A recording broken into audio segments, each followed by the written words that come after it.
Hey, what's up, everybody? Back today with this is gonna be a collection video, and I don't think I've done one of these before, but um, I've been thinking about doing this video for a long time, and it's like probably my biggest collection of a series, at least. And it keeps getting bigger and bigger, and I keep thinking like, well, I can make it bigger, so I shouldn't show it yet. I should show it when it's mostly done. And actually, I've been putting it off for months and months and months, and it keeps getting bigger. But recently, Benzo and a bunch of numbers off of his name did a video about his Shin Megami Tensei collection, and I thought, like, well, he's got one up now, so I should probably just put mine up too, because, the more the merrier, I guess. So I figured out. It's my collection is never going to be at the point where I'm ready to say it's done, unless I get everything, which is going to take too long. So I'll just do it now. So incomplete collection. I'll warn you right now, it's incomplete, but it's pretty big as it is. But yeah, we'll get into this, and of course we'll start from the beginning, which is where you should start always. So let's see. We'll look at the first game here, and the first game in the series actually is this one. This is Digital Devil Story Megami Tensei for the Famicom, and this is actually based on the novel, which is the setup for the series. And there's actually a series of novels, but this one is based on the novel of the same name, Megami Tensei, and it's actually pretty close to the novel. The story is pretty similar. If you're interested in the novel, there's actually a translation online where you can just read it for free on somebody's blog that they translated. I don't know how good the translation is because I haven't read it that way, but the it's there if you want to read it. I don't know what to search for, but you can find it probably if you look hard enough. But anyway, this is on the Famicom. It's actually published by Namco, which is pretty interesting considering it's made by Atlas but published by Namco. So it's got one of these plastic cases that Namco like to put their Famicom games in. So it's pretty good. But next in the series we got Digital Devil Story 2. I guess it's Digital Devil Story Megami Tensei 2. And this one is not based on the novel. It's like kind of Atlas created their own story, and it's pretty good actually. It's actually a bit better, I think, story-wise, which is interesting.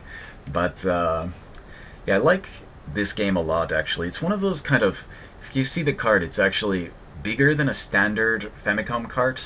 So you might, if you're playing it in like one of the push-in type Famicoms with a converter, this game won't work. It's too big. But it's actually got a special chip in it for sound, which makes it one of the best sounding Famicom games you can find. I absolutely love the soundtrack for this game. It's so good, and because of the music chip, it sounds great on the Famicom, which is usually rare for Famicom games in my opinion. But to have such a good track, it's this one is definitely pretty good. So we'll continue on with the series, and the next game in the series is actually this one, Kyuyaku Megami Tensei. And Kyuyaku Megami Tensei is a remake of the first two games that I just showed you, Megami Tensei 1 and Megami Tensei 2. And it's just this is like the Super Nintendo HD remake where they just remade the Famicom games with better graphics. And I don't actually remember if there's anything quite different. I know everything looks a lot better though, and both games are on the same cart. So if you're gonna play those two, you might as well just play this one because they're both on the same cart. So you get the bonus of playing them both better, and also they look better. So you get that bonus as well. So this series is actually quite good. The original Megami Tensei games, and especially this one, is quite a lot of fun to play. If you like first-person dungeon crawlers with a lot of random battles, I do, but I know a lot of people complain about that kind of stuff. But yeah, so after Megami Tensei ended, they just stopped making them. They came out with this, Shin Megami Tensei. And Shin Megami Tensei, this is the first game, and it's the first one on the Super Famicom. And on the Super Famicom, actually, this is the first version, but they ported this game to a bunch of other systems, and subsequently, like almost every port is better than the Super Famicom version. So really, the Super Famicom version is probably the worst version you can play. Doesn't mean it's bad. It just means like most of the ports are better. There's a PC Engine port, there's a Sega CD port, which is the best of the 16-bit ports, and then there's a Game Boy Advance port and a PlayStation 1 port, and the PlayStation port is probably the best one, but it has loading times, and, you know, that's never good, but it looks better and scrolls better. I mean, it scrolls at all, unlike this one. But this one is actually cool because you start the game as in modern day Tokyo, and then like you'll be out running errands and doing things, and suddenly like everything goes to hell. I mean, well, most literally, demons start appearing and stuff, which is cool. I like that aspect of the game. And I mean, it's actually in a lot of the games in this series, but this is the first one to kind of have that. I guess the first one kind of does too, but whatever. It's a pretty good. I like the beginning and the story of this one quite a lot more than the next game we're going to look at. But the next game here is Shin Megami Tensei 2. And Shin Megami Tensei 2 on the Super Famicom also has a bunch of ports, but not as many as the first one. This one only has like Game Boy Advance and I think PlayStation 1 only. Of course the PlayStation 1 version is the best, but load times. So you could just play it on the Super Famicom and get rid of all the loading, which it's not like a painful amount of loading anyway, but it's still load time. But yeah. Anyway, this game actually takes place about, I think, 30 years after the end of the first game, and what I don't like about the beginning of this game is that you don't get that same kind of like surprise, there's demons kind of thing going on. You do get like some kind of surprises like that, but it's already like the world has already been changed since the first game, so you kind of know about all these things. So yeah, this game is pretty awesome though.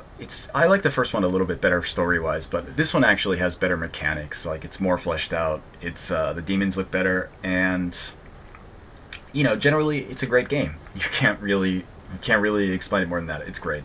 You should play it. But you should play the first one also, because the first one has a better story, I think. And then we'll continue on with the series, and we've got the third game. This is Shin Megami Tensei 3 Nocturne, and this is actually the US edition. I originally played the Japanese version of this, the original Japanese version, but I don't have a copy anymore. I gave it away with most of my PS2 collection to a friend who was kind of, stuck at home for a long period of time and couldn't get out. So I just packed up my I had an extra PS2, and I just packed it up and put in a bunch of games that I thought that person would enjoy. So, of course, I had to put in like all my Megami Tensei games, because those not only are they time sinks, but they're a lot of fun. So, I gave them away. I can't help it. I'll rebuy them. But anyway, this one is the US version, and the US version is actually something called the Maniacs Edition in Japan, which is crazy expensive. So instead of buying the crazy expensive Japanese one, I just got the US version because it's cheaper. The regular edition of this game is actually really cheap. You can get it for next to nothing. But the Maniacs edition is about $100. So maybe a little more, maybe a little less, but around $100. And the US version is not that much, so I just went with this. But there's the difference between the Maniacs edition and the regular edition is that Dante is in it. He's not normally in the game. He is in the US version, but he's not in the original version. So when I first played through it, there's no Dante. But this game actually, when I played through for the Dante content, it's ridiculously easy with Dante. And actually, in my opinion, Nocturne is one of the easier games in the series. Like, this game is easy to power level through in the sense that most of the bosses don't take a lot of strategy. If you're overly leveled, you can just kind of ignore any strategy and kind of blow through them with power. which it's kind of the one of the downsides to this game. It's like a little rough that way. Some of the other games in the series, not in the main series, of course, because this is the last game in the main series, but um, a lot of the other games in the series, in the side series and stuff, have maybe a similar problem, but some of them are really don't have that problem in the sense that no matter how high level you are, if you don't pay attention to the strategy, you'll lose. Whereas this one, you almost never have to really pay attention. Except in some cases you do, but it's usually pretty easy to handle anyway. Which I didn't think was like, I didn't. I'm not saying the game is easy, but it's not hard either. I spent like, I don't think I died on any of the bosses ever in this game. Not any of them, not once. And mostly because I'm a kind of a chronic over leveler, and usually I'll be like 10 to 15 levels above where I should be at any point in the game except the beginning, obviously. So that has a lot to do with it, but in some cases in the series that doesn't even help. So in this case it really helped. I mean, it was no trouble with this game. But yeah, so that'll end the main series, but there's plenty of other games in the series that are just kind of side stories or kind of related to the world in some way. And first we'll look at the kind of Shin Megami Tensei, like more directly related games, and not that aren't their own series, I guess. We'll look at some other series afterwards, but we'll look at the kind of one-off related games. And we've got this one right here. This is Shin Megami Tensei If. And it's kind of like an alternate reality version of the first game. And of course, first-person dungeon crawler on the Super Famicom.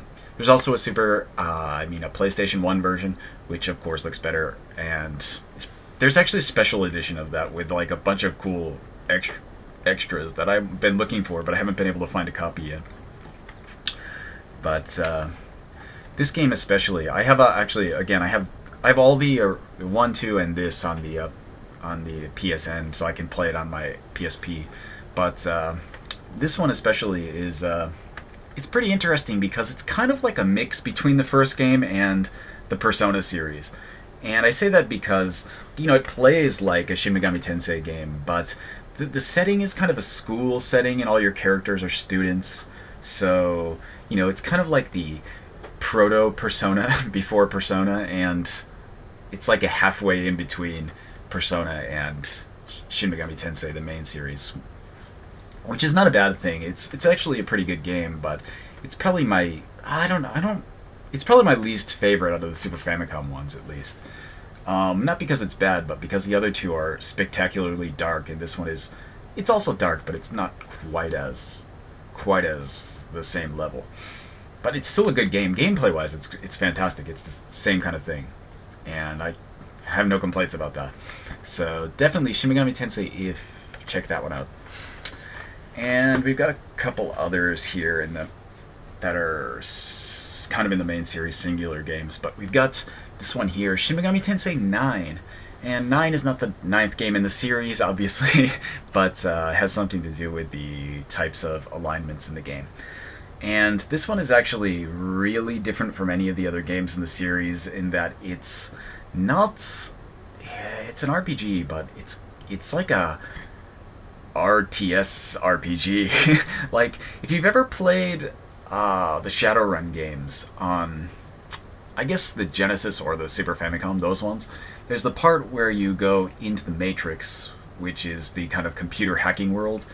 And in this game, there's exactly that. I mean, it looks a lot like the Super Nintendo kind of Shadowrun world, the hacking world, where you go in and you have to like capture nodes and hack different areas to, before the ice. I mean, I don't think it's called ice. I think it's just called AI in this, but it's ice in Shadowrun, and it's totally the equivalent in this. But this game is more RTS than RPG.